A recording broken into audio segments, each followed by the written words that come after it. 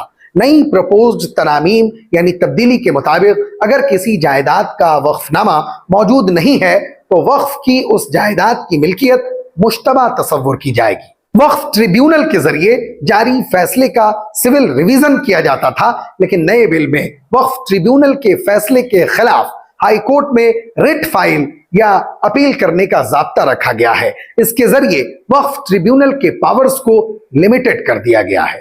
وقف پے یوزر کو نئے بل میں ختم کر دیا گیا ہے. ایسی اراضی جس کا وقف نامہ موجود ہو اس کو وقف مانا گیا ہے.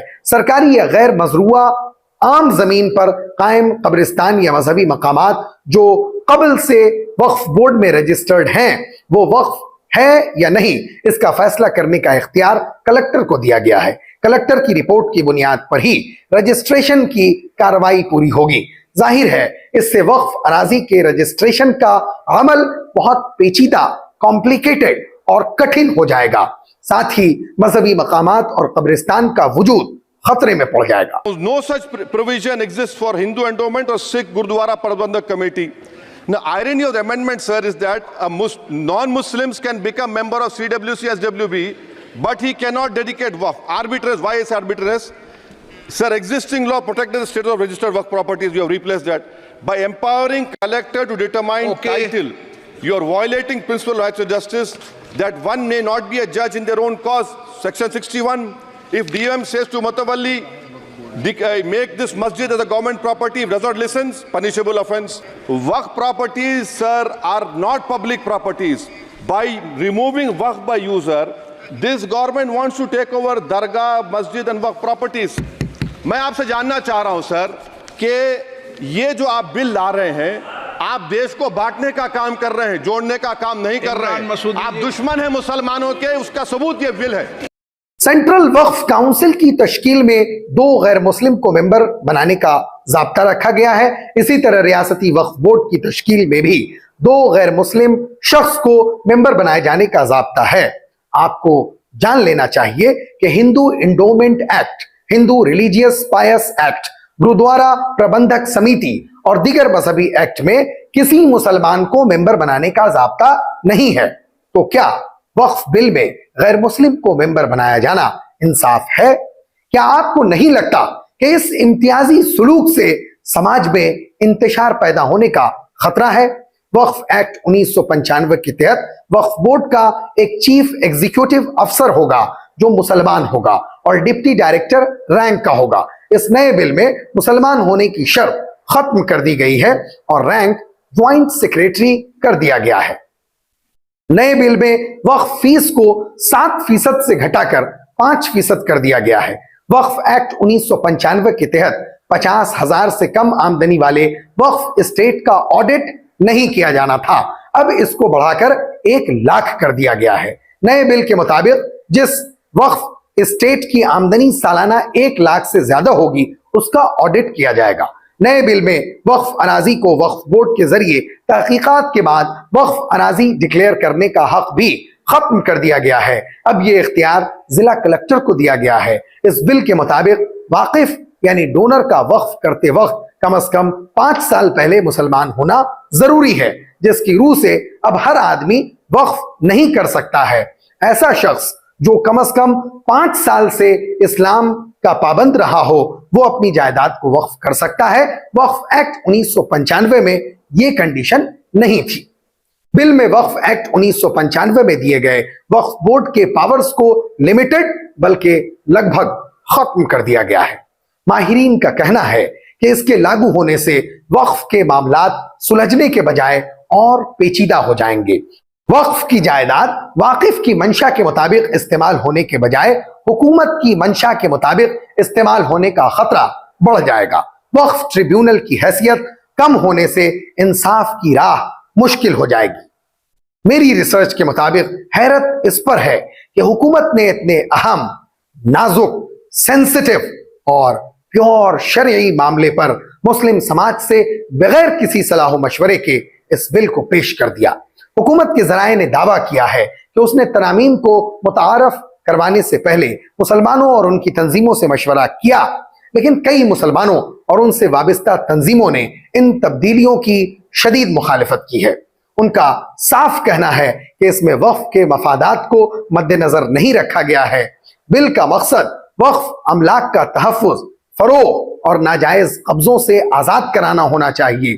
بل لانے سے قبل اسلامی شریعت اور وقف کے ماہرین سے رائے لی جانی چاہیے اور مسلم سماج کو اطمینان دلانا چاہیے کہ بل وقف کے مفادات کو تحفظ فراہم کرائے گا اور اس کے ذریعے کسی بھی طرح کے مذہبی معاملات کو آنچ نہیں آئے گی۔ ملک کے 4 ریاستوں یعنی بہار، اڑیسہ، جھارکھنڈ اور مغربی بنگال کی امارت شریعہ نے اپنے پریس بیانیہ میں کہا کہ پارلیمان میں وقف ترمیمی بل پیش کیا جانا دستور ہند میں دیے گئے حقوق کے منافی اور شریعت میں کھلی مداخلت ہے۔ بل پیش ہونے پر اپوزیشن کی مضبوط مخالفت اور بل کو پاس ہونے سے روکنے اور اسے جوائنٹ پارلیمنٹری کمیٹی کے سپرد کروانے کی کوشش لائق تحسین ہے۔ حکومت کے اس غیر معقول اقدام سے تمام ملی تنظیموں اور امن پسند لوگوں میں بے چینی پائی جا رہی ہے۔ امیر شریعت حضرت مولانا احمد ولی فیصل رحمانی صاحب کوشاں ہیں کہ کسی طرح موجودہ وقف ایکٹ میں ترمیم نہ ہو پائے۔ انہوں نے اس سلسلے میں ملک کی تمام ملی تنظیموں اور سیکولر پارٹیز سے رابطہ قائم کیا ہے۔ مسلم اراکین پارلیمان سے بھی تبادلہ خیال کیا ہے تاکہ وہ ایوان میں اوقاف سے متعلق شرعی نقطۂ نظر کی صحیح ترجمانی کرتے رہیں۔ جوائنٹ پارلیمنٹری کمیٹی کے ممبران سے گفت و شنید کے لیے بھی لاہ عمل تیار کیا جا رہا ہے۔ ملاقات میں ان حضرات کے سامنے شرعی موقف کو مضبوطی سے رکھا جائے گا۔ اس سلسلے میں امارت شریعہ نے عوامی بیداری لانے اور حکومت کو اپنا احتجاج درج کرانے کی غرض سے 15 ستمبر 2024 کو باپو سبھاگار ہال نزد گاندھی میدان میں ایک اجلاس بھی بلایا ہے۔ مسلم تنظیموں کا خیال ہے کہ اگر یہ ترمیمات ہوتی ہیں تو وقف کی شرعی حیثیت ختم ہو جائے گی اور سرکاری سطح پر خرد برد اور اوقاف کی زمینوں پر قبضے کا طویل سلسلہ شروع ہو جائے گا، جس سے مساجد، مزارات، خانقاہیں، قبرستان وغیرہ محفوظ نہیں رہ سکیں گی اور ملک کے سرمایہ کاروں کو وہ زمین فراہم کر کے اوقاف کی حیثیت کو ختم کر دیا جائے گا۔ مسلمانوں کی ایک اور نمائندہ تنظیم آل انڈیا مسلم پرسنل لا بورڈ نے کہا ہے کہ وہ وقف ایکٹ 2013 میں ایسی کسی بھی تبدیلی کو قبول نہیں کریں گے جس سے وقف املاک کی حیثیت اور نوعیت میں تبدیلی آئے۔ انہوں نے مزید کہا کہ وقف بورڈ کے حقوق میں کسی قسم کی کمی یا حد بندی کو بھی ہرگز برداشت نہیں کیا جائے گا۔ مسلمان تنظیموں کے ایک گروپ آل انڈیا مسلم مجلس مشاورت نے کہا ہے کہ وقف ایکٹ میں مجوزہ ترامیم مسلمانوں کے لیے قابل قبول نہیں۔ اس نے کہا ہے کہ یہ انڈیا کے سیکولر اور جمہوری اصولوں کے سراسر خلاف ہے اور 22 کروڑ سے زیادہ اقلیتی شہریوں کے جذبات کو ٹھیس پہنچانے کے مترادف ہے۔ اس نے مزید کہا کہ وقف جائیدادیں ہمارے آباء و اجداد نے اقلیتوں کی سماجی و اقتصادی بہبود کے لیے عطیہ کی ہیں۔ ان ترامیم کا مقصد کچھ مفاد پرست گروہوں اور افراد کو ان جائیدادوں پر قبضہ کرنے کی اجازت دینا ہے۔ اپوزیشن پارٹی کانگریس نے بھی اس بل کی مخالفت کرتے ہوئے اسے کمیٹی کو بھیجنے کا مطالبہ کیا۔ اس ہفتے کی ابتدا میں میڈیا سے بات کرتے ہوئے سماجوادی پارٹی کے رہنما اکھلیش یادو نے کہا تھا کہ بی جے پی کے پاس سوائے ہندو مسلم کے اور کچھ کرنے کو نہیں، اور یہ کہ وہ مسلمان بھائیوں کے حقوق کیسے چھینے۔ ناظرین، وقف ترمیمی ایکٹ پر میری ذاتی رائے یہ ہے کہ اس حقیقت کو بھی اگنور کرنا ناانصافی ہوگی کہ اوقاف کے مفادات کو سب سے زیادہ نقصان اپنوں سے پہنچا ہے۔ بدعنوانی اور عدم شفافیت کے بڑھتے معاملات ہماری کارکردگی پر سوالیہ نشان کھڑا کرتے ہیں۔ اس لیے ملک گیر پیمانے پر عوام میں بیداری لانا اور وقف کے تئیں جواب دہ ہونا بے حد ضروری ہے۔ یہ بات یاد رکھنے کی ہے کہ وقف املاک بنیادی طور پر اللہ کی ملکیت ہے، اس پر کسی فرد واحد کی اجارہ داری نہیں ہے۔ متولی محض اس کا نگراں اور محافظ ہے۔ اسے وقف اراضی خرد برد کرنے یا منمانے ڈھنگ سے استعمال کرنے کا کوئی حق نہیں ہے۔ ضرورت اس بات کی بھی ہے کہ عوام میں بیداری لائی جائے، اس کے انتظام میں شفافیت برتی جائے۔ ہم اپنی کارکردگی سے کوئی ایسا موقع نہ دیں جس سے حکومت کو سخت قدم اٹھانے کا موقع ملے۔ اس پیغام کو عام کیا جائے کہ وقف ایک مذہبی اور خیراتی املاک ہے. اس سے مستفید ہونے کا اصل حقدار مسلم سماج کے غریب، نادار، یتیم، بیوہ اور مالی اعتبار سے کمزور اور خستہ حال لوگ ہیں. اب جبکہ وقف ترمیمی بل 2024 جوائنٹ پارلیمنٹری کمیٹی کو بھیج دی گئی ہے، ملی و مذہبی رہنماؤں اور تنظیموں کی ذمہ داری بڑھ گئی ہے. ان کو چاہیے کہ وہ جوائنٹ پارلیمنٹری کمیٹی کے اراکین، سیاسی رہنماؤں اور پارٹیوں سے مل کر اپنے خدشات اور بل کی خامیوں کو پیش کریں اور اس کے ازالہ کی بھرپور جد و جہد کریں. امید کرتا ہوں کہ ہمیشہ کی طرح ہمارا آج کا تجزیہ بھی آپ کو بہت پسند آیا ہوگا. اگر اب تک آپ فکر و نظر فیملی کا حصہ نہیں ہیں تو فوراً سبسکرائب آئیکن پر کلک کریں اور فکر و نظر فیملی کا حصہ بنیں اور اس تجزیے کو شیئر کرنے میں سستی بالکل نہ برتیں. پھر ملاقات ہوگی. شکریہ.